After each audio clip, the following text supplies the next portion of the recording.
मैं सभी को नमन करता हूं और आपके भीतर जो दिव्य परमात्मा है उनको भी मेरा नमन स्वीकार करें। जय सीताराम, जय सीताराम, जय सीताराम। भगवान का ध्यान। ओम शांताकारं भुजगशयनं पद्मनाभं सुरेशं विश्वाधारं गगनसदृशं मेघवर्णं शुभांगं लक्ष्मीकान्तं कमलनयनं योगभिद्यार्णगम्यं वन्दे विष्णु भवभयहरं सर्वलोकैकनाथं। शांतरूप शेषशायी नाभि में कमल धारण करने वाले, देवों के देव, विश्व के आधार, आकाश के समान व्यापक, मेघ के समान नीलवर्ण, शोभा युक्त जिनके अंग, लक्ष्मी नाथ, कमल नयन, योगी जनों के ध्यान में आने वाले, संपूर्ण लोक के नाथ, सांसारिक भय के दूर करता व्यापक विष्णु के लिए मेरा नमस्कार है।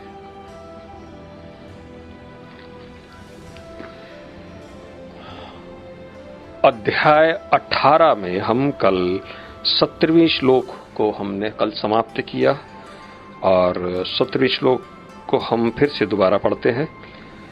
भगवान श्री कृष्ण कहते हैं, जो मिथ्या अहंकार से प्रेरित नहीं है, जिसकी बुद्धि बंधी नहीं है, वह इस संसार में मनुष्यों को मारता हुआ भी नहीं मारता, न ही वह अपने कर्मों से बंधा होता है। कर्म से बंधन जब आप मुक्त हो जाएंगे, फिर तो आप इस संसार के कोई भी कर्म आप करते हैं तो उसका फल आपको प्राप्त नहीं होता है। और कर्म के बंधन से मुक्त होना ये लक्ष्य होना चाहिए कि आखिर हम अपने कर्मों के बंधन, इस फंदे से किस प्रकार से निकल जाए। ये मकड़े की जाल के समान है और ये केवल अंदर आपको बार बार पकड़ता है। आप सोचते हैं इस कर्म को हम त्याग दें, लेकिन कर्म को त्यागने से, कर्म के फल से आप बच नहीं सकते, क्योंकि कर्म का त्याग भी एक प्रकार का कर्म ही है। और वो ऐसा कर्म जो कि तमोगुण के अंतर्गत आता है। यानी कि हमें कर्म को त्यागना नहीं है, हमें करना है, कर्म को करना है, लेकिन उसका फल बस यही दिमाग में रखना है।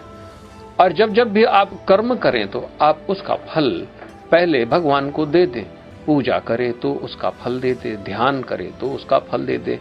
फूल अर्पित करने पर भी आपके हाथ में फूल है, उसके बाद वो समर्पित कर दी, इसलिए हम लोग समर्पयानी कहते हैं।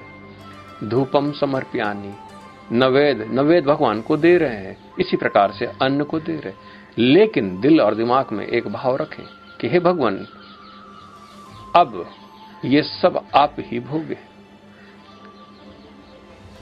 भगवान आपके शरीर के भीतर वही भोगता है, वही यज्ञ है। इसलिए आप अगर ये बात समझ गए तो तभी आप उसको देना प्रारंभ करेंगे। इसलिए ओम तत्सत,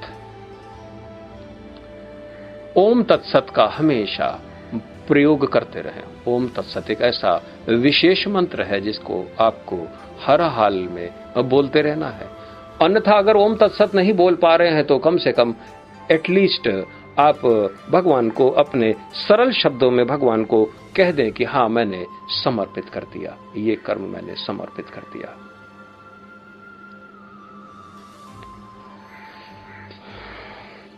अठारवां सूक्त, भगवान कहते हैं, ज्ञान, ज्ञेय तथा ज्ञाता, ये तीनों कर्म को प्रेरणा देने वाले कारण है। इंद्रियां, कर्म तथा कर्ता, ये तीन कर्म के संगठक हैं। संगठक का अर्थ होता है कि ग्रुप में, यानी कि संग्रह कर लेना, इकट्ठा करना। तो अब जो प्रेरणा देते हैं और जो कर्म को संग्रह कर लेते हैं, आखिर कर्म अगर संग्रहित है तभी तो वो संक्षिप्त जो संचित कर्मों के द्वारा वो संग्रहित हो जाते हैं। तो आखिर ये कर्म कहां संग्रह होती है, ये समझ लीजिए। ये इंद्रियों, कर्म तथा कर्ता, यानी अगर आपने कहा कि मैंने किया और जो कर्म हुआ है आपसे, और इंद्रिय, ये तीन है, यहीं पर ये इकट्ठा होते हैं। अगर इन तीनों से आप निवृत्त हो जाएंगे तो आप कर्मों के फल से भी निवृत्त हो जाएंगे और कर्म के चक्र से भी निवृत्त हो जाएंगे। यानी कि सबसे पहले इंद्रिय को निग्रह तो करना ही पड़ेगा। इस चक्कर से निकलना है तो फिर इंद्रिय को निग्रह करना पड़ेगा। और फिर दूसरा, यानी कि पवित्र कर्म में लग जाना है। मैं भी तो पवित्र कर्म कर रहा हूं, इसके पीछे मेरे को क्या लाभ क्या हानि, मैं ये नहीं सोचता, बस कर्म करना है। और तीसरा अहंकार, यानी कि कर्तापन, यानी मैंने किया। ये तीन चीज है, यही कर्म के फल और कर्म इत्यादि को सब संग्रह करते हैं।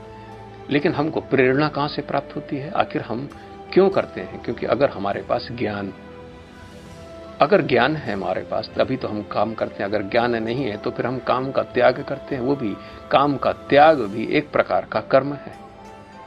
जिस प्रकार से आप कहें अगर कि मन को समझना आसान नहीं है, मन भी इसी प्रकार से है।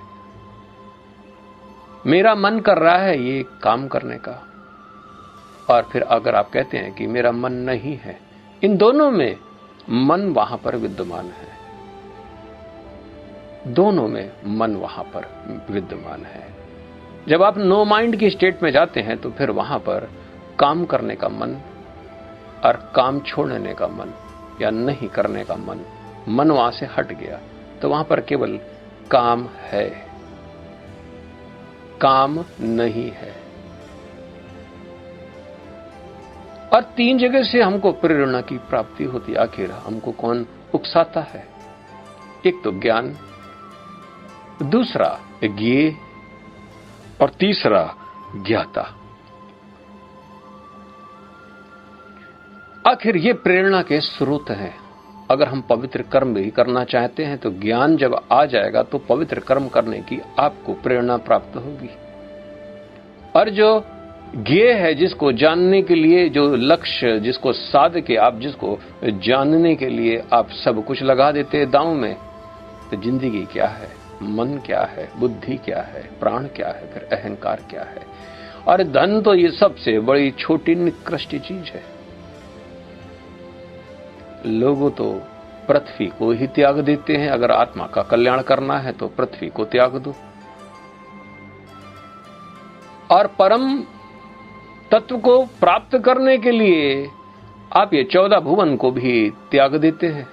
मैं तो पृथ्वी को भी बहुत ही छोटा समझता हूं।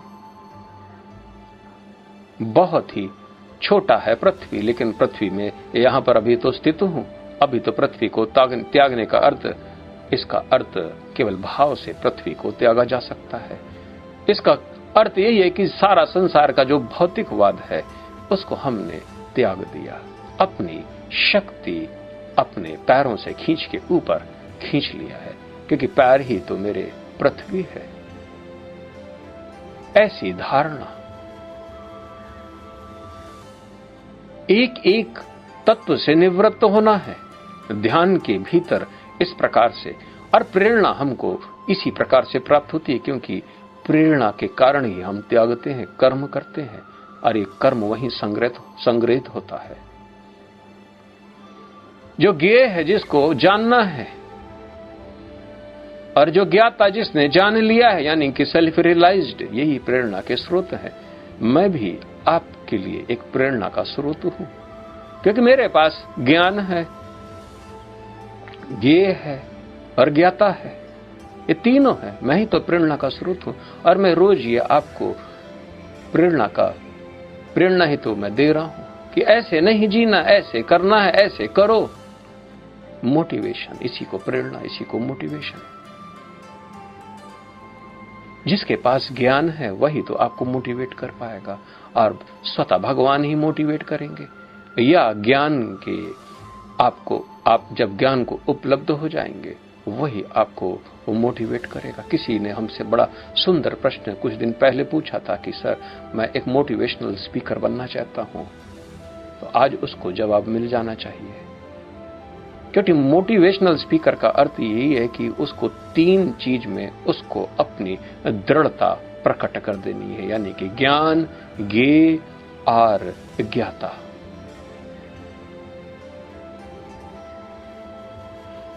इस बात को भली प्रकार से समझ लें और पवित्र कर्म वहीं से आरंभ होते हैं। तो प्रेरणा का स्रोत और कर्म जहां पर संग्रहित होते हैं, इसको भली प्रकार से समझ लें, क्योंकि जहां संग्रहित है वहीं से तो वहां से आपको निकलना है। मैं पुनः कहता हूं इसको कि आखिर ये संग्रह कहां होते हैं, क्योंकि आपको इस पे ज्यादा दृढ़ता से कार्य करना है। संग्रह जहां हो तो इंद्रियां जो अभी कर्म कर रहे हैं, यानी कि उस कर्म को, यानी कि इंद्रिय को निग्रह करना है। जो कर्म कर रहे हैं इसको, कर्म को बदलना है और पवित्र कर्म में लग जाना है और सब कुछ ईश्वर को अर्पित कर देना है और अपना अहंकार को भी ईश्वर को अर्पित कर देना है। और जो आप ये सोचते हैं कि कर्तापन मैं नहीं करता, ये तो भगवान करते हैं। मेरे अंदर जो भोजन खाता है वो तो भगवान खाता है, प्रकृति खाती है, मैं तो बिल्कुल इससे अलग हूं। मैं इस वक्त आपसे जो बोल रहा हूं, ये बोलने वाला, ये साक्षात, अब मैं इसके लिए और शब्द नहीं है, क्योंकि इसको बोलने का भाव मेरे अंदर नहीं है।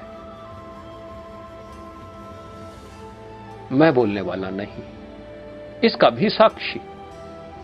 तो कर्तापन का अभाव जब हो जाएगा तो फिर कर्म आपका संग्रह ही नहीं हो पाएगा। आप फिर काम करते रहेंगे और कर्म आपके पास संग्रह ही नहीं हो पाएंगे। जब कर्म संग्रह ही नहीं हो पाएंगे तो फिर वो आपके अंदर वो टिकेगा नहीं, और जब आपके अंदर टिकेगा नहीं तो फिर वो फल कैसे देगा, और फिर जन्म मरण का चक्र आपका छूट जाएगा। बड़ा उत्तम श्लोक है, इसको बहुत ही गौर से समझें। 19वां श्लोक है, मैं इसको देखता हूं। भगवान कहते हैं, भगवान इस प्रकार से कह रहे हैं अर्जुन से, प्रकृति के 3 गुणों के अनुसार ही ज्ञान, कर्म तथा कर्ता के 3 भेद है। अब तुम मुझसे इन्हें सुनो। अब प्रकृति के 3 गुण तो सभी को मालूम है, सात्विक, राजसिक और तामसिक। और ज्ञान भी 3 प्रकार का है, सात्विक, राजसिक और तामसिक। कर्म भी 3 प्रकार के हैं, राजसिक, सात्विक, तामसिक। और कर्ता भी 3 प्रकार के, सात्विक, राजसी और तामसिक। अब इनको भी भली प्रकार से समझ लें, क्योंकि प्रेरणा कहां से हुई, क्योंकि ये प्रेरणा के स्रोत हैं।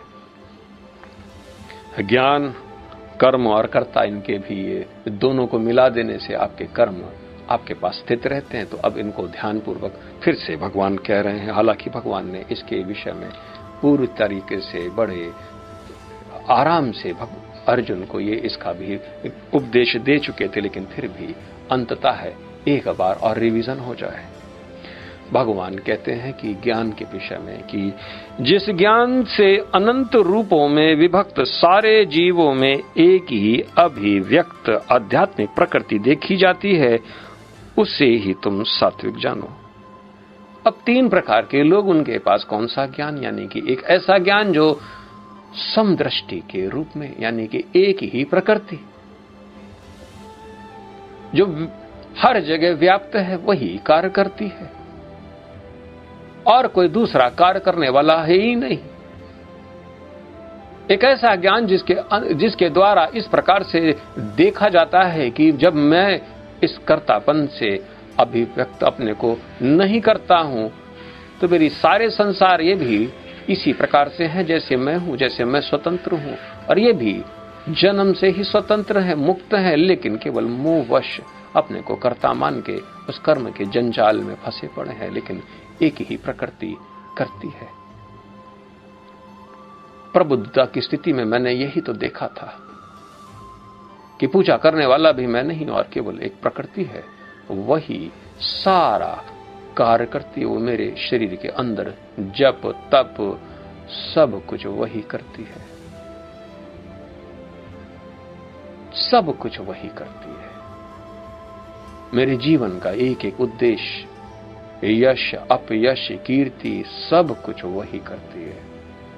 हम दृष्टा मात्र से इस शरीर के अंदर बैठे देखते रहते हैं, कभी कुछ कभी कुछ, कभी कुछ कभी कुछ।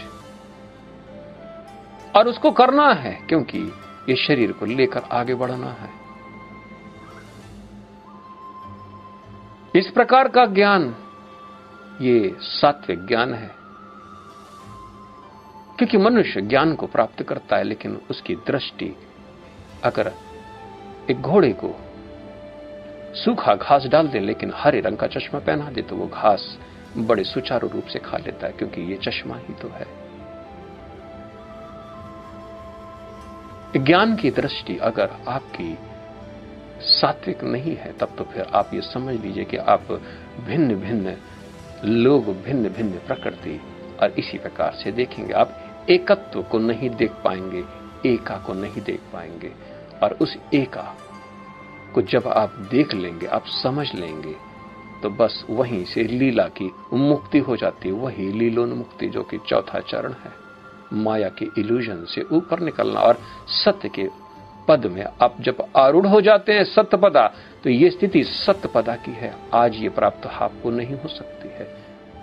आप कोशिश करने की भी कोशिश करेंगे तो भी आपको इस संसार में भिन्न भिन्न प्रकार के लोग दिखाई पड़ेंगे, और वो अलग अलग कर्ता, अलग अलग प्रकृति। इस प्रकार से इस सत्य के पद में जब आरूढ़ हो जाएंगे, तभी आपको ये पूरा जगत ब्रह्म है। और यही कारण है कि जैसे आप देखते हैं कि जगत ब्रह्म है, बस फिर तो ये कर्म जितने भी हैं, जो आपके कर्तापन, आपके कर्म और इंद्रिय निग्रह, इसमें जितने भी कर्म और उसके फल हैं, सब वहीं पर भस्मीभूत हो जाते हैं। सारा संचित कर्म सब भस्मीभूत एक झटके में। और माया से आप अपने को अलग देखते हैं। आप अपने को वही सनातन सत्य, यानी कि वही सनातन पुरुष पे अपने को आरूढ़ हुआ देखते हैं। वही एका मैं हूं, लेकिन अभी वाला मैं और बाद वाला मैं में बहुत अंतर है। अभी आप अगर बोलते हैं कि अहम ब्रह्मास्मि, तो ये तो बड़ा पाप लगेगा आपको। और उसके पश्चात जब रियलाइज कर लेंगे, तब बोलेंगे आप अहम ब्रह्मास्मि। जो अहम है वही अध्यात्म है, वही अध्यात्म है। उस अहम तक पहुंचना है, वही अथॉरिटी है। इसलिए इसको बार बार सुनना, बार बार मनन करना और बार बार ध्यान करना, यानी एकाग्रता से ही तो आप ध्यान कर सकते हैं। और एकाग्रता के अंदर ही सब कुछ है, सब कुछ निहित है। भगवान पुनः कहते हैं, जिस ज्ञान से कोई मनुष्य विभिन्न शरीरों में भिन्न भिन्न प्रकार का जीव देखता है, उसे तुम राजसी जानो। अगर आपको सारा संसार में अलग अलग दिखाई पड़ते हैं, बहुत से साधु संत हैं जो मेरे से द्वेष करते हैं। अब साधु हो गए और फिर भी मेरे से द्वेष करने का क्या अर्थ? उनमें मुझ में कोई अंतर नहीं, लेकिन उनकी दृष्टि मैं अलग हूं और वो अलग है, इस प्रकार से देखते हैं। ये सब राजसी है। और अपने को सात्विक कहलाना, ये तो अत्यंत पाप है। अपने को छुपा लेना, अरे जो मैं हूं वही सब है, मैं तो इसी प्रकार से देखता हूं। एक ही सत्य है, एक ही है, उसके भिन्न भिन्न रूप है।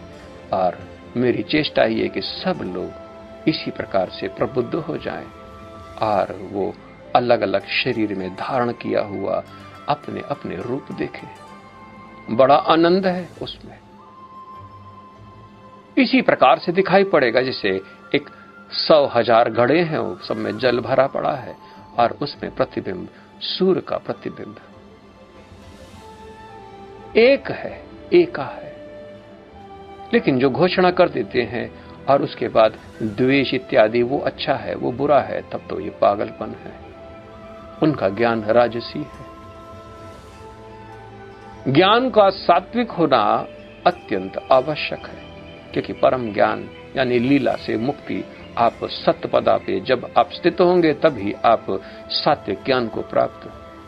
कोई भी कुछ भी कह ले, ज्ञान थोड़ा मोटा सुन के लोग कहते हैं कि हाँ, सारा संसार तो एक है, भगवान एक है, लेकिन कैसे है उनसे अगर आप पूछ लेंगे तो इसका उत्तर नहीं है। छोटे बच्चे को या एक तोता को भी आप कुछ भी सिखा दीजिए, वो बोलता रहेगा, लेकिन उसके अर्थ का बोध नहीं होता है। इसलिए शास्त्रार्थ जो लोग करते हैं वो केवल रट डाले शास्त्र को और एक लाइन के बाद दूसरी लाइन बोल दिए, लेकिन अनुभव अलग चीज है। और जो सत्य के में स्थित है, आरूढ़ है, वो तो उस ब्रह्म को भी जानता है और उस ब्रह्म से काम लेना भी जानता है, क्योंकि ब्रह्म वो भी ब्रह्म है और ये सारा जगत ब्रह्म है। आपके शरीर के अंदर रोग है, वो देवता है। आपके शरीर के जो अंदर जो अन्न जा रहा है वो भी देवता है। जो सांस ले रहे वो भी देवता है। इसी प्रकार से अगर आप देख लेंगे तब तो फिर ये सारा जगत ब्रह्म ही है। और कभी कभी ये देवता आसपास आ जाते हैं और इनको निष्कासन करने की आपके पास विधि नहीं होती है, और आप ये समझते हैं कि मैं रोगी हो गया, मैं दुखी हो गया और दरिद्र हो गया, क्योंकि दरिद्र देवी जब आपके आसपास बैठ जाएगी तो फिर आपको 1 रुपया तक प्राप्त नहीं होता है। उनको भगाने का तरीके हैं। लेकिन ये सत्य के पद पे जब आरूढ़ हो जाएंगे तभी आप इनको भगा पाएंगे। इसलिए वेद की बात, इसलिए ब्रह्मचर्य के पश्चात ब्रह्मचर्य में यही तो सिखाया जाता है, ज्ञान से बढ़कर और क्या है। राजसी विद्या अलग अलग, भाव अलग अलग, सारा संसार द्वैत है, बल्कि द्वैत से भी ज्यादा, क्योंकि विभिन्न है, बहुत कुछ है। भगवान पुनः कहते हैं, और वह ज्ञान जिससे मनुष्य किसी एक प्रकार के कार्य को जो अति तुच्छ है सब कुछ मानकर सत्य को जाने बिना उसमें लिप्त रहता है, तामसी कहा जाता है। बहुत से ऐसे व्यसन है जिसमें आदमी पड़ जाता, कहता है यही ठीक है। बड़ा तुच्छ कर्म में वो लगा रहता है और उसी कर्म में लगा ही रहता है और जीवन भर उसी में लगा रहता है और मर भी जाता है। ये सब तामस है। उस तुच्छ कर्म का त्याग नहीं कर पा रहे हैं।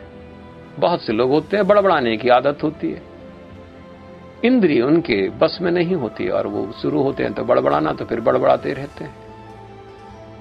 उनको वही लगता है कि यही श्रेष्ठ है। बहुत से लोग हैं जो कि शराब पीने की आदी हो जाते हैं और फिर वो छोड़ते ही नहीं, कहते नहीं यही ठीक है।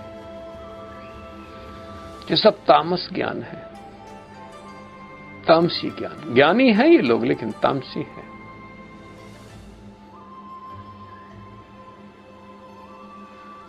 ये सब तामस है।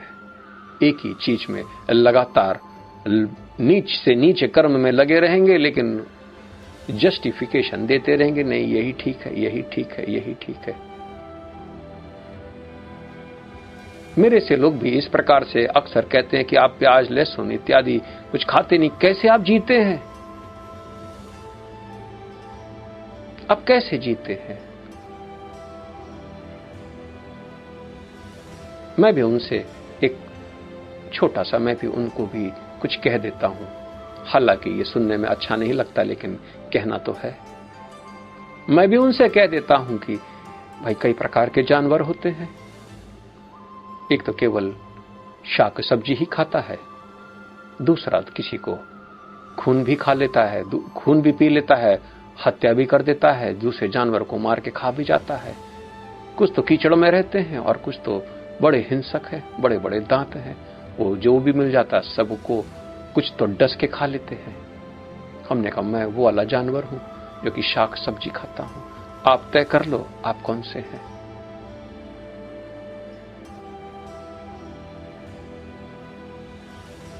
हम लोग अपने को तय करें, आखिर हम हैं क्या? अगर हम जानवरों की श्रेणी में अपने को रख देते हैं तो फिर ये अपमानित कैसे हो जाते हैं। इस प्रकार की बात कहने के पश्चात अगला आदमी बड़ा अपमानित हो जाता है। वो कहता है, क्या तुम मुझे गधा, सुअर, कुत्ता इस प्रकार से समझते हो? हमने कहा, भाई मैं तो केवल अपने को यही जानता हूं, आप के लक्षण कुछ और बताते हैं, इसी प्रकार से मैं देखता हूं।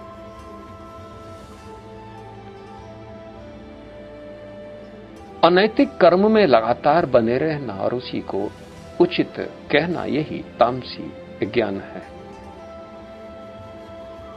उल्टे कर्मों में प्रवृत्त रहना और उसी में अपनी पूरी शक्ति लगा देना और फिर कान बंद कर लेना। जहां सत्संग हो रहा होगा वहां पर इनको देखें, ये लोग बहुत दूर का रास्ता ढूंढते हैं, क्योंकि ये एक बात भी मेरे कान में ज्ञान न पड़ने पाए, क्योंकि हमने निश्चय और निर्णय कर लिया है कि जो ये तुच्छ काम मैं कर रहा हूं यही सर्वश्रेष्ठ है। देख लो मूर्ता, भगवान ने तुमको एक शरीर दिया है और तुम जानवरों जैसा जीवन छुप छुप कर बिता रहे हो, तो तुम्हारी गति भी वही होनी है। भगवान कहते हैं ऐसे लोग तामसी प्रवृत्ति के, तामसी ज्ञान है ये। पुनः भगवान कहते हैं जो कर्म नियमित है और जो आसक्ति, राग या द्वेष से रहित कर्म फल की चाह के बिना किया जाता है वह सात्विक कहलाता है। अब कर्म के विषय में कौन सा कर्म है जिसको सात्विक कहा जाए? अभी तो भगवान ने ज्ञान के विषय में बताया, 3 प्रकार का ज्ञान। अब भगवान कर्म के विषय में बता रहे हैं। अपने निहित कर्म यानी कि स्वधर्म को करना, आसक्ति को त्याग देना, कर्म फल को त्याग देना, ये कर्म सात्विक कर्म है। कोई अपने को कहे मैं सात्विक हूं, आप उसको टटोलें, आप पूछे कि भैया कौन सा ज्ञान तुम्हारे पास है, कौन सा कर्म तुम्हारे पास है और कौन सा कर्तापन है तुम्हारे अंदर। यह 18वां अध्याय का ये 3 सूत्र उसके ऊपर दे मारे। अगर आप की बातों को वो समझ गया तब तो फिर वो अपने को कहेगा कि नहीं गलती हो गई। सात्विक तो बहुत ही श्रेष्ठ है। सात्विकता का अर्थ बहुत ही उत्तम है, क्योंकि वो पूर्णता की तरफ ले जाता है। वो बिल्कुल साफ सुथरा और भगवान का आपको दर्शन कराने में वही सक्षम है। तो लेकिन ये सात्विक कर्म क्या है? घर बाहर छोड़कर गेरुए वस्त्र पहन लेना, तो क्या ये सात्विक कर्म है? नहीं, अपने निहित कर्म को करना, आसक्ति रहित और कर्मों के फल को त्याग देना, यही सात्विक है। वस्त्रों से कोई लेना देना नहीं। मैं भी वस्त्र जो मिलता है मैं पहन लेता हूं। जैसे आप लोग रहते हैं उसी प्रकार से मैं रह लेता हूं। मेरी लंबी दाढ़ी भी नहीं, कोई भेष बनाने की जरूरत नहीं, क्योंकि ये मेरे निहित कर्म के अंतर्गत है।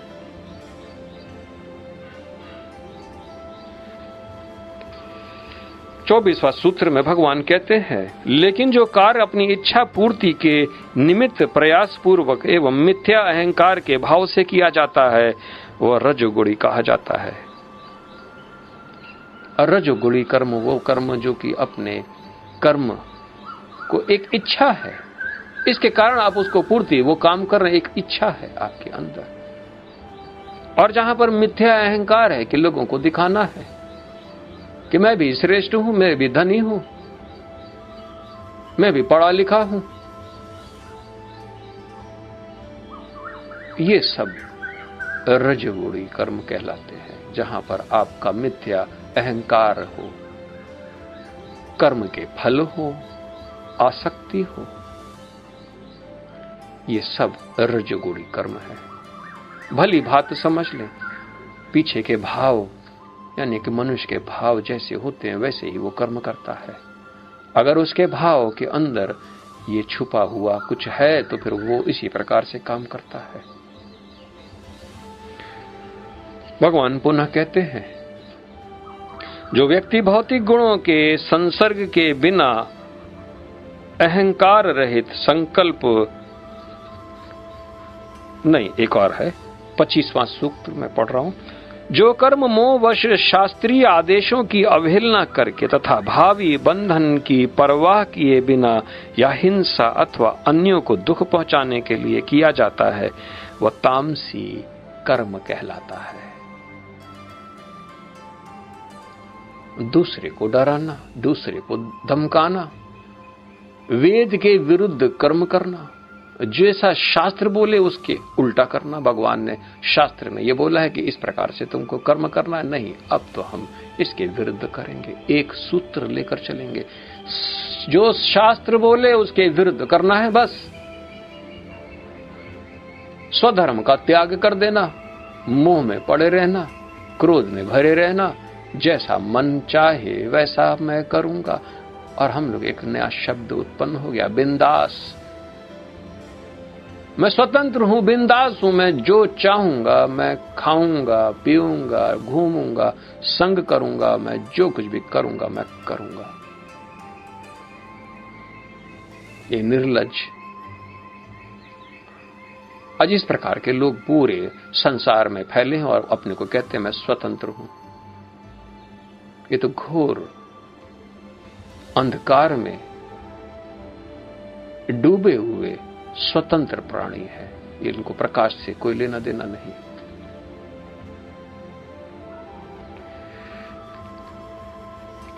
वो भावी बंधन की भी परवाह नहीं करते। घर में और भी लोग हैं, उनके साथ उनका एक रिश्ता है, उसको भी त्याग देते हैं। अपने जीवित पिता के रहते हुए भी अपने दूसरे को अपना पिता बना लेते हैं। पत्नी अपनी है तो दूसरी की पत्नी में आसक्त हो जाते हैं। ये सब काम उल्टे ही करने हैं इनको। जो सत्य के रिश्ते होते हैं उनको ये निभाना पसंद नहीं करते हैं और अक्सर ये तोड़ देते हैं रिश्ते। धन होता है इनके पास या नहीं भी हो सकता। अगर धन है तो तब तो फिर ये जो करते हैं वो ठीक नहीं है। लेकिन ऐसा कर्म सब तामसी कर्म है। इनको आप तामसी कर्म के अंतर्गत ही देखें। भगवान पुनः कहते हैं, जो व्यक्ति भौतिक गुणों के संसर्ग से बिना अहंकार रहित संकल्प तथा उत्साह पूर्वक अपना कर्म करता है और सफलता अथवा असफलता में अविचलित रहता है, वह सात्विक कर्ता कहलाता। अब कर्तापन के भाव को भगवान बता रहे हैं कि आखिर जो करता है अपने निर्धारित स्वकर्म को करना भली प्रकार से करता है, अहंकार से रहित, यानी कि मैंने किया, आसक्ति के बगैर कि ये मित्र है इसका कार्य करूंगा, ये शत्रु है इसका कार्य मैं नहीं करूंगा, या धन मिलेगा तो मैं कार्य करूंगा, धन नहीं मिलेगा तो मैं कार्य नहीं करूंगा। आसक्ति से रहित है। संकल्प तथा उत्साह पूर्वक अपना कर्म करता है, यानी कि अगर उसने मन में संकल्प कर लिया कि मुझे ये कार्य करना है, और वो भी संकल्प भी सात्विक संकल्प होते हैं इसके, और बड़े उत्साह के साथ आप उसको कभी मायूस होता हुआ कर्म करते हुए नहीं देखते। वो परेशान, दुखी, मारा हुआ ना, हर काम बड़े जियल से करता है। जलस नहीं, जियल, ZEAL, जियल से करता है, बड़े उत्साहपूर्वक। छोटा सा काम भी होगा उत्साहपूर्वक। उसके चेहरे में किसी प्रकार का शोभ, मायूसी इत्यादि नहीं होता है। उसके लिए ना छोटा छोटा काम होता है ना बड़ा बड़ा, और वो अपमानित भी नहीं होता अगर आप उससे छोटा से छोटा काम करवा लें। अगर उसका स्वधर्म वहां पर है तब तो फिर वो काम करने में वो हिचकेगा नहीं।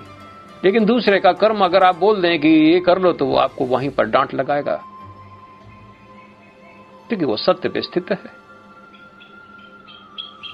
वो किसी का नौकर कैसे हो सकता है कि वो केवल स्वधर्म का, अपना ही स्वधर्म का कार्य करने में वो कुशल है, दूसरे के धर्म इत्यादि के ना, बिल्कुल नहीं। ऐसा कर्ता भगवान कहते हैं, उसको सात्विक कर्ता कहते हैं उसको। अन्य भी और भी दो प्रकार के कर्ता हैं, राजसी और तामसी। भगवान उनके विषय में भी कुछ जानकारी अर्जुन को दे रहे हैं, जरा हम लोग भी देख लें। भगवान कहते हैं, जो कर्ता कर्म तथा कर्म फल के प्रति आसक्त होकर फलों का भोग करना चाहता है तथा जो लोभी, सदैव ईर्ष्यालु, अपवित्र और सुख दुख से विचलित होने वाला है, वह राजसी कहा जाता है। ऐसा कर्ता जो कि कर्म करता है लेकिन फल की इच्छा, यानी काम कर्म में ही सारा, कि मैं ये काम कर रहा हूं, मुझे पैसा मिलेगा तो मैं करूंगा। कितने डॉक्टर हैं बड़ा मोटी फीस लेते हैं और अगर वो फीस नहीं मिली तो मरीज को छोड़ देते हैं मरने के लिए, और कितने मरीज मर जाते हैं।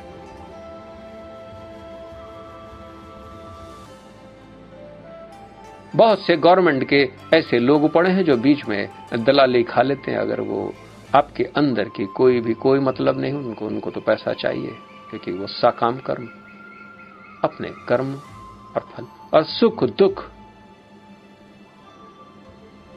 और बहुत से अच्छे लोग भी हैं जो कि अच्छी नौकरी करते हैं और केवल अपने कर्म और फल, बस उसी को भोगने के लिए अपना जीवन पूरा व्यतीत कर देते हैं।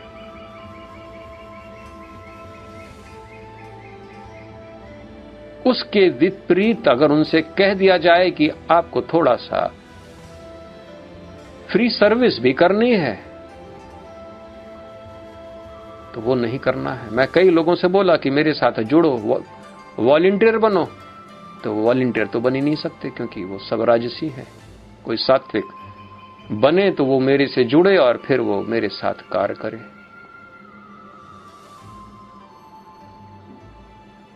वॉलंटियर्स है ही नहीं,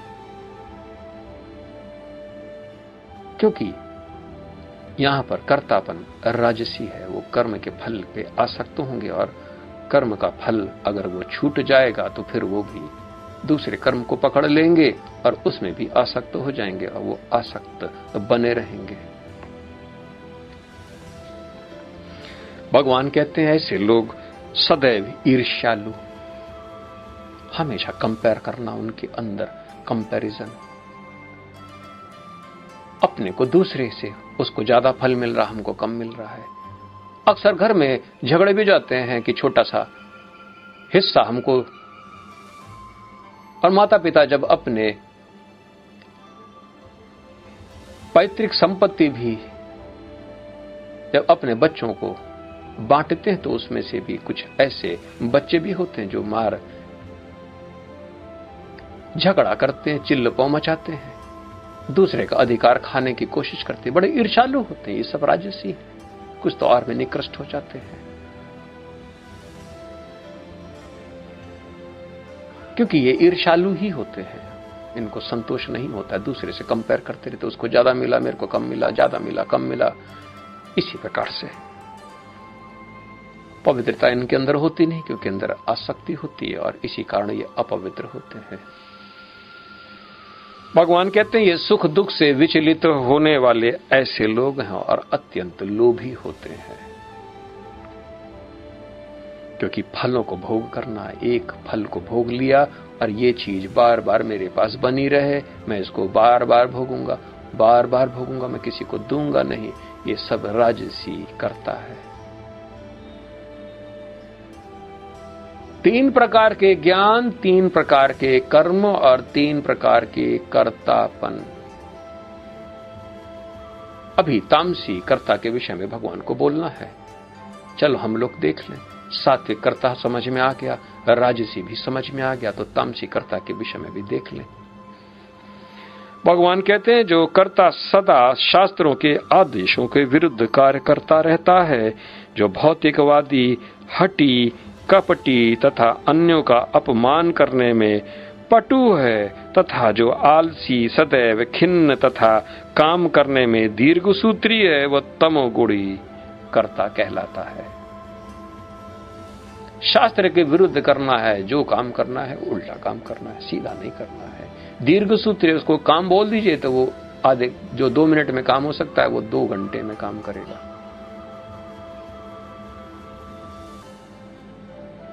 तामस है, दीर्घ सूत्री है, जल्दी काम हो ही नहीं सकता, आलस्य बना रहता, हाथ पैर काम ही नहीं करते। काम करने के लिए अपने काम करना है वो तो काम कर लेगा, लेकिन अगर आप बोल देंगे तो मर गिल्ले की तरह काम ऐसे करेगा, ऐसे करेगा। आपको भी क्रोध आ जाएगा, उसको बोलोगे हाँ भैया तुम बैठे रहो, हमको काम, तुम्हारा ही काम मैं कर देता हूं। वो जानबूझ के इसी प्रकार से करता है कि ताकि वो काम ना करना पड़े। काम चोर होता है वो।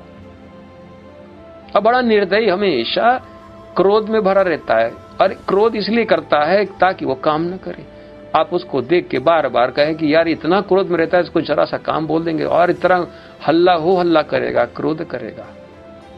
इससे काम ना बोलो।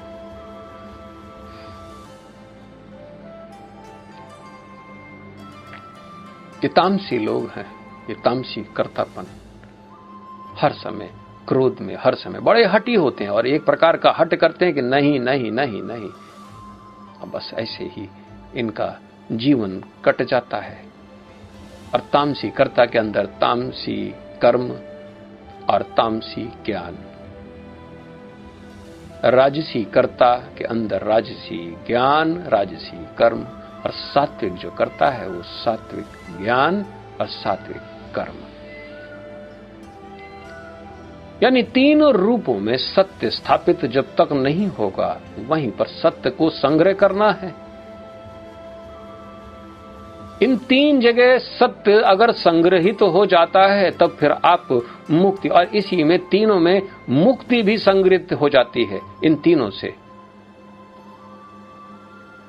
सात्विक ज्ञान भी आप इसको उससे पार निकलने की शक्ति रखते हैं, क्योंकि गुणातीत वही प्रबुद्ध है। इसलिए ये ज्ञान अत्यंत आवश्यक था, क्योंकि आखिर हमारे घर के अंदर कचरा कहां है। अगर ये बात पता चल जाए तो फिर हम कचरा निकाल के बाहर फेंक दें। और इस ज्ञान से आपके अंदर ये 3 प्रकार का जो कचरा है, ये भली प्रकार से आप इसको समझ लें और इसको बाहर निकालने की चेष्टा करें। अपने अंदर सोच के देखें कि आप कौन से कर्ता हैं, आप कौन से, आपके पास कर्म हो रहे हैं और आपके पास कौन सा ज्ञान है। ज्ञानी तो तीनों हैं, लेकिन अलग अलग प्रकार के। तामसी भी कहता है मेरे से ज्यादा ज्ञानी कौन है, इसलिए वो शास्त्र के सारे काम उल्टी प्रकार से करता है और लोगों को कहता भी है कि देख मैंने ये उल्टे काम किए, इससे तो बड़ा फायदा हुआ, और इत्यादि इत्यादि इत्यादि। मेरे को कोई हानि नहीं होती। शास्त्रों में कहते हैं कि भाई स्वर्ग है, नरक है, और कुछ तो ऐसे भी संत आजकल चल पड़े हैं जो कहते हैं कि स्वर्ग नरक कहीं नहीं होता है, ये सब यहीं होता है। ये किस प्रकार का ज्ञान है उनके पास, आप भली प्रकार से समझ लें। आपको तय करना है, क्योंकि अब आप ज्ञान को उपलब्ध हो गए, और अगर अभी भी आंख बंद करके बैठे रहेंगे तो आप अपने को उसी अंधेरे में पाएंगे, और जिससे कि व्यर्थ जीवन इस प्रकार से ऐसा उद्बोध आपके अंदर भी हो जाएगा। ये अंतिम अध्याय अत्यंत पवित्र, अत्यंत सूक्ष्म है और अपने अंदर की साफ सफाई करने के लिए अत्यंत उत्तम है। इसलिए मोक्ष और सन्यास दोनों का मिश्रित, और भगवान यहां पर यही अर्जुन को ये उपलब्धि दे रहे हैं। और इसके पश्चात अब कुछ भी कहने के योग्य नहीं है, क्योंकि अब तो तुमको निश्चय और निर्णय करके अब अपने पथ पे आरूढ़ हो जाना है। आखिर वो पथ कुछ और नहीं, केवल स्वधर्म है, आसक्ति से रहित जीवन और कर्म फल का त्याग, यानी कि 3 चीजों का। क्योंकि हमको ये प्रेरणा सीधा ज्ञान, ज्ञेय और ज्ञाता, जिसके पास ज्ञान है वो यही बोल रहा है, और जिसके पास जो सब कुछ जिसको जानने योग्य वो भी यही बोल रहा है, और चूंकि वो ज्ञाता है इसलिए उसने ऐसा आदेश किया है। और यही कारण है कि परम ज्ञान को उपलब्ध होने के लिए आप लोग सब लोग यहां पर बैठे हैं। एक एक ज्ञान को आप खुद ही तौल रहे हैं अपने जीवन के अंतर्गत। मैं आगे बढ़ता हूं। भगवान कहते हैं, 29वां श्लोक है, हे धनंजय, अब मैं प्रकृति के 3 गुणों के अनुसार तुम्हें विभिन्न प्रकार की बुद्धि तथा धृति के विषय में विस्तार से बताऊंगा, तुम इसे सुनो।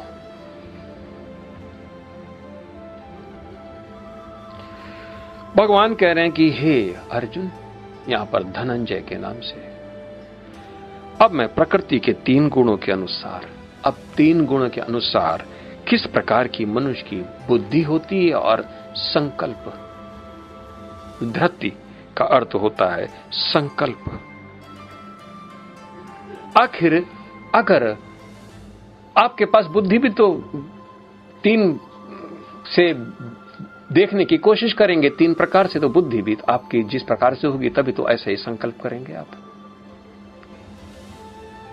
अगर बुद्धि सात्विक है, उसके पास ज्ञान है, तब तो फिर आपके संकल्प भी सात्विक होंगे कि हां, मैं अब आज से रोज शास्त्र को देखूंगा, अपने पैसा मैं शास्त्र की जितनी भी पुस्तकें मैं लाके रखूंगा, मैं इसकी चर्चा आसपास के लोगों से करूंगा, और जिस प्रकार से मुझे ज्ञान उपलब्ध हुआ है इसी प्रकार से मैं सबको ज्ञान, क्योंकि वही आत्मा जो मेरे अंदर है वही सबके अंदर है।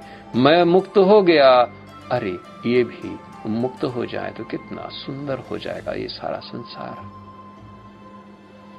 इस प्रकार की बुद्धि होना और इस प्रकार का संकल्प करना, मैं तो संकल्प करके ये लॉर्ड सर्कल की एनलाइटमेंट फाउंडेशन खोल दिया और इसमें लग गया। जैसी बुद्धि वैसा ही संकल्प, और 3 प्रकृति के ही गुणों के ये अधीन है। भगवान कहते हैं अगले सूत्र में, हे प्रथापुत्र, वह बुद्धि सतगुणी है जिसके द्वारा मनुष्य यह जानता है कि क्या करनी है और क्या नहीं, किससे डरना चाहिए और किससे नहीं, क्या बांधने वाला है और क्या मुक्ति देने वाला है। सात्विक बुद्धि यानी कि क्या करना चाहिए, क्या नहीं करना चाहिए, किससे डरना चाहिए और किससे डरना नहीं चाहिए, और क्या बंधन और क्या मुक्ति। बंधन में मुझे कौन फंसा सकता है और मुक्ति मुझे कौन दे सकता है। वो भगवान से डरता है,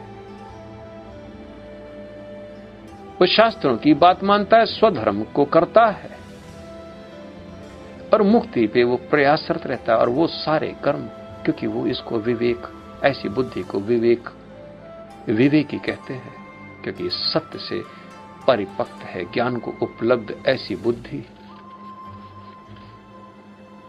और यह ज्ञान के कारण ही इस प्रकार से बुद्धि उत्पन्न होती है। इस सबसे पहले ज्ञान, और जब बुद्धि हो गई तभी तो आप एक नया संकल्प करेंगे, और संकल्प बुद्धि के अनुसार हुआ तो मन आपकी बुद्धि के वश में है। अगर ज्ञान को उपलब्ध होने के बाद भी अगर आप संकल्प इंद्रियों के विषय में करते हैं तो इसका मतलब अभी आपकी बुद्धि ने मन और इंद्रियों को जीता नहीं है, आप अभी भी हारे हुए खिलाड़ी हैं।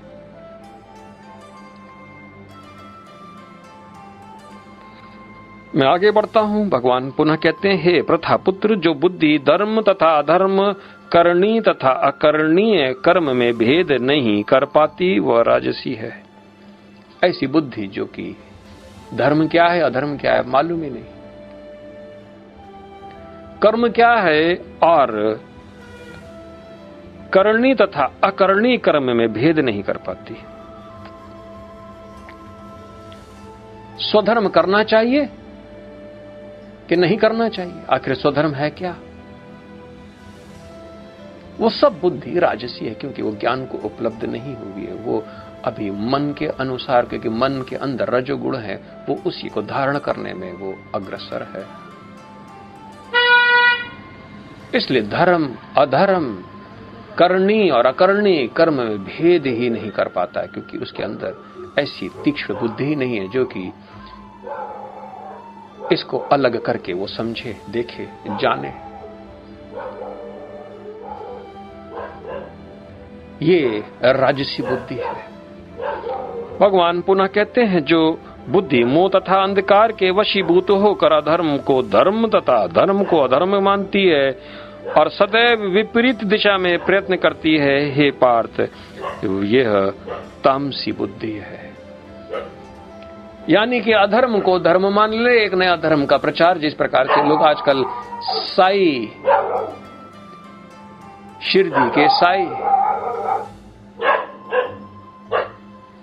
शिरडी के साई को जाकर ये पूजने लगते हैं और कहते हैं नहीं यही धर्म है। मजार को पूछते हैं, ये कहते हैं यही धर्म है।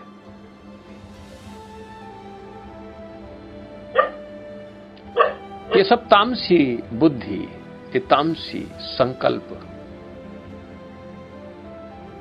मजार में चादर चढ़ाना है, किसी मृत्यु के चादर कहीं चढ़ाया जाता है, क्योंकि जो धर्म नहीं है उसी को ये धर्म मानते हैं, और जो अधर्म है उसी को धर्म अगर मान लेंगे, एक नई आप पंथी बना लेंगे, सारे संसार को, लोगों को जबरदस्ती उसमें जोड़ लेंगे और आप बोलें कि ये धर्म हमारे मोक्ष और मुक्ति देगा, ये सत्य को स्थापित करेगा और ये शांति को भी स्थापित करेगा, तो आप ये सोच लीजिए कि इस पृथ्वी में बहुत ही बड़ा हलचल होने वाला है। क्योंकि सत्य तो अपने आप स्थित है, उसको वो तो स्थित रहेगा ही। और ऐसे जो लोग हैं वो सब एक दिन अपनी गति को प्राप्त होंगे ही, क्योंकि यहां पर तामसी बुद्धि और तामसी संकल्प हमेशा इसी प्रकार का संकल्प करता है। वो जिद्दी होते हैं और ये जिद बांध लेते हैं, मैं तो ऐसा ही करूंगा, अब तो देख लें कौन देवता कौन मेरा बिगाड़ सकता है। अरे कौन तुम्हारा बिगाड़ेगा, तुमने तो अपना बिगाड़ खुद ही कर लिया।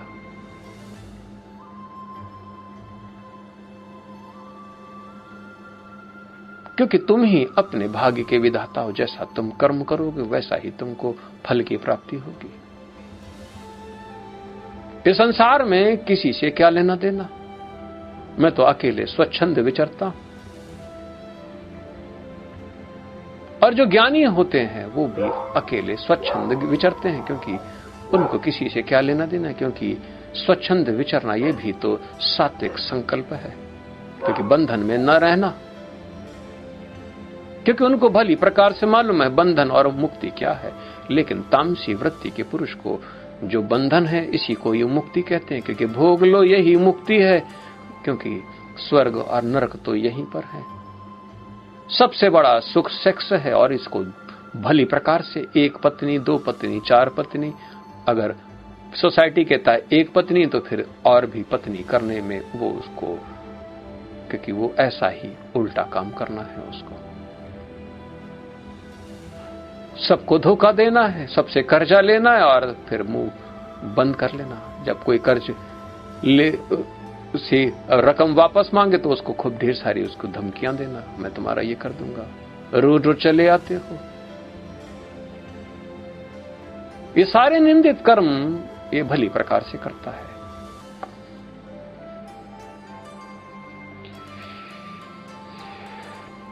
ऐसा संकल्प और ऐसी बुद्धि भगवान कहते हैं तामसी है।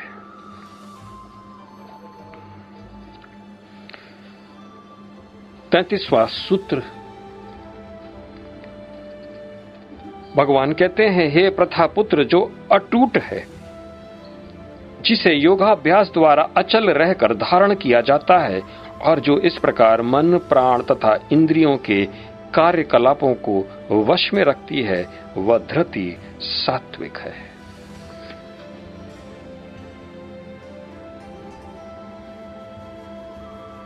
संकल्प से किया हुआ ध्यान वही समाधि यानी कि संकल्प समाधि, यानी कि संकल्प समाधि राजयोग के अंतर्गत, यानी इंद्रियों को पूरी तरीके से वशीभूत, प्राण, मन, बुद्धि, चित्त, अहंकार को ज्ञान से धारणा करते हुए, यानी कि असत्य का त्याग करके ये मैं नहीं हूं, और फिर अपने स्वरूप का ध्यान करना और उस संकल्प के आधार पे उसको समाधि की प्राप्ति होना, यही संकल्प सात्विक संकल्प है। धृति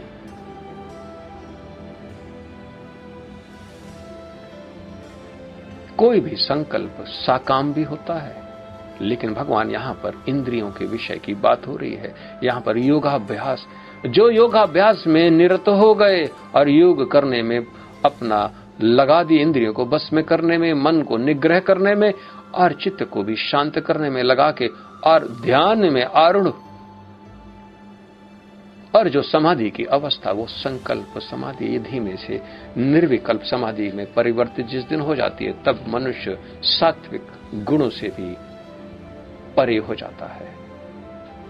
लेकिन पहले संकल्प समाधि, फिर उसके बाद निर्विकल्प समाधि।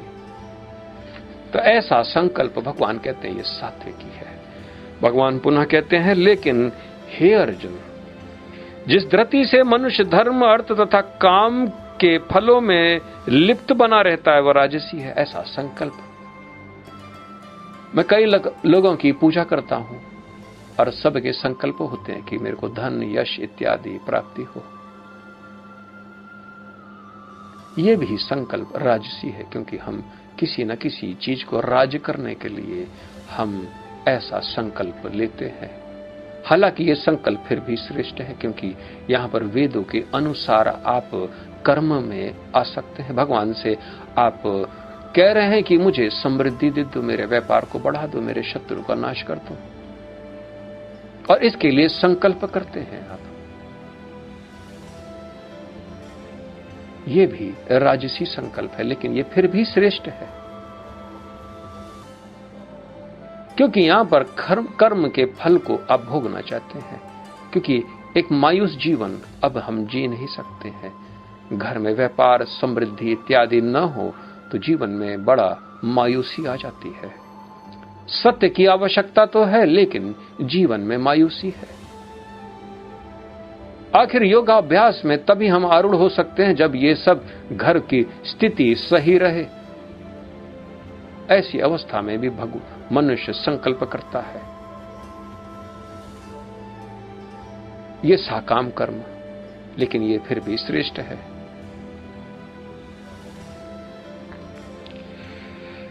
यहां पर यज्ञ इत्यादि भी करता है तो फिर भी उसमें संकल्प, लेकिन मैं भी बड़ा चालाक हूं, उन लोगों से सारा कर्म मैं भगवान को अर्पित करवा देता हूं और उनसे कहता हूं कि अब प्रसाद के रूप में इसको ग्रहण करो, क्योंकि प्रसाद ही सत्य है। ओम तत्सत। तुभ्यम मस्त गोविंदम तुभ्यम समर्पानी, जो तेरा है तुझको अर्पण।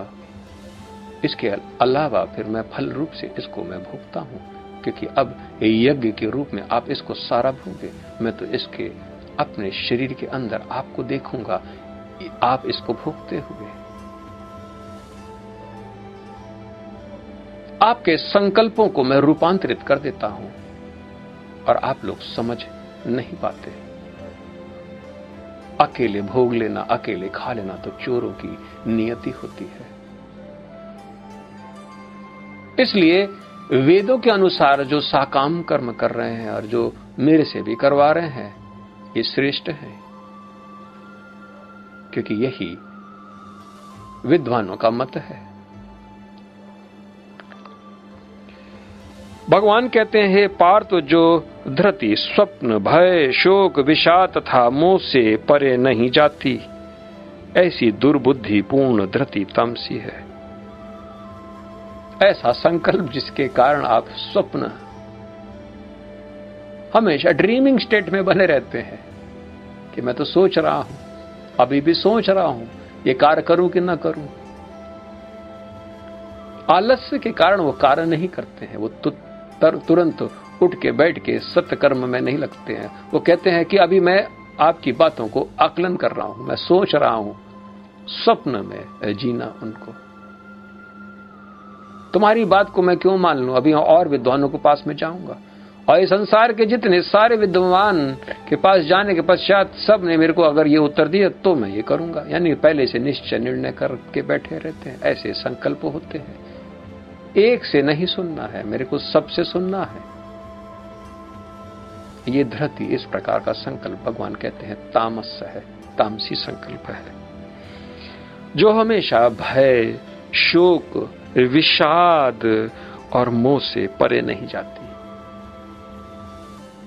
इसी में डूबी रहती है। हमेशा डरते रहना, हमेशा पूरा जीवन डरते, और डर के मारे वो पता नहीं क्या क्या संकल्प करते हैं। मैंने कई लोगों से कहा कि सत्य बोलना आरंभ करो, वो कहते हैं कि अरे एक बार फंस जाओगे तो वहां पर तो झूठ तो बोलना ही पड़ेगा, इसलिए मैं झूठ बोलता हूं। वो भय है ये।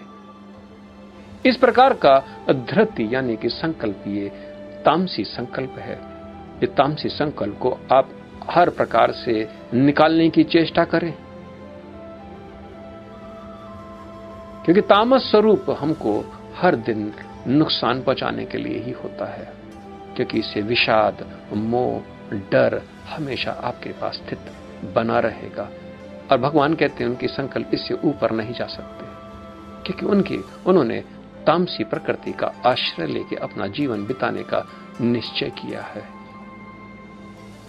मैं इसीलिए कहता हूं आप अपने भाग्य के विधाता हैं। कोई और आपके भाग्य का कैसे विधाता हो सकता है जब आप निश्चय और निर्णय करते हैं। बहुत से ऐसे लोग हैं जो हमसे कहते हैं कि हम निश्चय और निर्णय तो किसी और के कारण करते हैं। हमने कहा ठीक है, ये बात तो मुझे समझ में आती है, लेकिन सारा जिंदगी यही बात को दोहराते हुए जियोगे तब तो फिर आप तामसी ही रहोगे। बचपन में चलो आपने निर्णय वही जो आपके माता पिता ने बोला, फिर उसके बाद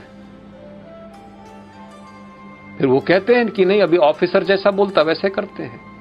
फिर हमने कहा घर में जैसे पत्नी बोलती है वैसा करता हूं मैं। हमने कहा तब तो तुम्हारा हो चुका कल्याण,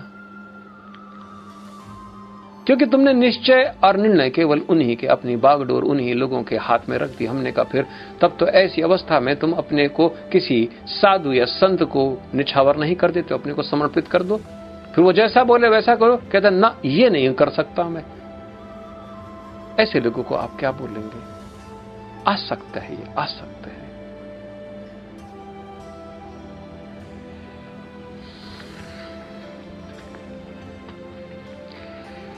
आज मैं इस 35वें सूत्र में ही मैं इसको समाप्त करता हूं। कल मैं 36वें सूत्र से इसको आरंभ करता हूं। तब तक के लिए मुझे आज्ञा दे। मैं अपनी वाणी को यही विराम देता हूं। मेरा नमन स्वीकार करें। जय सीताराम, जय सीताराम, जय सीताराम।